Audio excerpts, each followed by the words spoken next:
இன்று மாலை அண்ணாமலையார் கோயிலில் மகாதீபம் ஏற்றப்பட உள்ள நிலையில் அதற்கான பொருட்கள் மலை மீது எடுத்துச் செல்லப்படுகின்றன.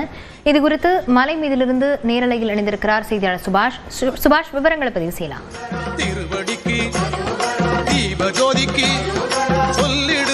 இன்று மாலை சரியாக 6 மணி அளவில் அர்த்தநாரீஸ்வரர் நமக்கு பின்னாடி இருக்கக்கூடிய திருவண்ணாமலை கோயிலில் இருந்து அவர் வெளியே வந்தவுடன் அங்கே தீபம் ஏற்றிய அடுத்த நொடியே திருவண்ணாமலையில் மகாதீபமானது ஏற்றப்பட இருக்கிறது. இந்த மகாதீபத்திற்கான பொருளை கொண்டு செல்லுகிறார்கள் பலர். கிட்டத்தட்ட 80 பேர் கொண்டு செல்கிறார்கள். அதில் 60 பேர் நெய் ஆகிய நெய் பொருட்களை எடுத்து செல்கிறார்கள். அதை டின்ல எடுத்துட்டு போகிறாங்க. மிச்சம் 20 பேர் காடா துணியாக திரியாக அதை ஒரு 20 பேர் எடுத்துட்டு போறாங்க. ஒட்டுமொத்தமாக முதல் நாளான இன்று 80 பேர் அந்த பணியை மேற்கொள்கிறார்கள்.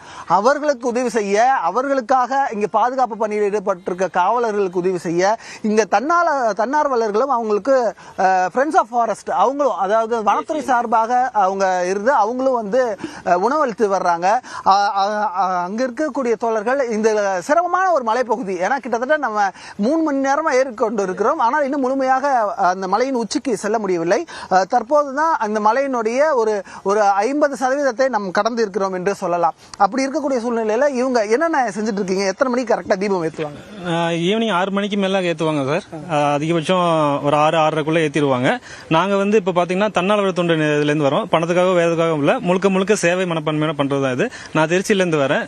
கிட்டத்தட்ட 100கணக்கான பேர் வந்திருக்கோம். நீங்க சொன்ன மாதிரி ஃபாரஸ்ட்டுக்கு, போலீஸ்க்கு, பப்ளிக்குமே ஹெல்ப்ஃபுல்லா கீழே இருந்து நாங்க சாப்பாடு கொண்டு வரது, காலை மதியானம் நைட்டு 3 நேரமும் சாப்பாடு கொண்டு வந்துட்டு இருக்கோம். இப்ப மேல கொண்டு போயிட்டு வந்துட்டு இருக்கோம்.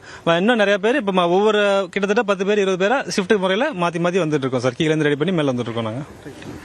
இதே போலதான் இவங்க முழுவதுமாக இன்று நாள் முழுவதும் இல்ல, அடுத்த 11 நாளைக்கு, இன்னிலிருந்து 11 நாளைக்கு இந்த பணியை தொடர்ச்சியாக செய்ய போறோம் என்பதை சொல்லியிருக்கிறாங்க. நமக்கு பின்னாடி ஒளிப்பதிவாளர் சேகரை காட்டிக் கொண்டிருக்கிறார்.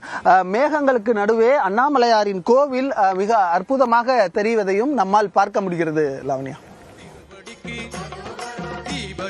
சுபாஷ், இப்போது கொப்பரை அப்புறம் விளக்கேற்றுவதற்கான அந்த காடா துணி அதெல்லாம் கொண்டு வரப்பட்டிருக்கிறது. அந்த எந்த பாதையில் இருக்கிறது? அந்த பாதையில் கொண்டு செல்வதற்கான ஏற்பாடுகள், பாதுகாப்புகள் எப்படி நடைபெறுகிறது சுபாஷ்?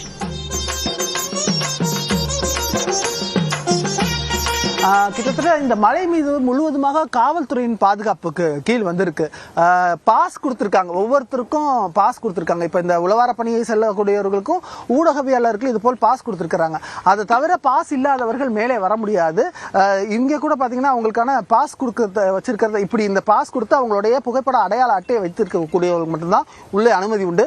காவல்துறை நம்ம இப்பவே பாக்குறோம், அவங்க தொடர்ச்சியான கண்காணிப்பு பணியிலையும் ரோந்து பணியிலையும் ஈடுபட்டு இருக்காங்க. அவங்களுக்கான வாக்கி டாக்கி இருக்கு. ஏன்னா இந்த இடத்துல செல்போன் டவர் அவ்வளவு எளிதா கிடைச்சிடாது.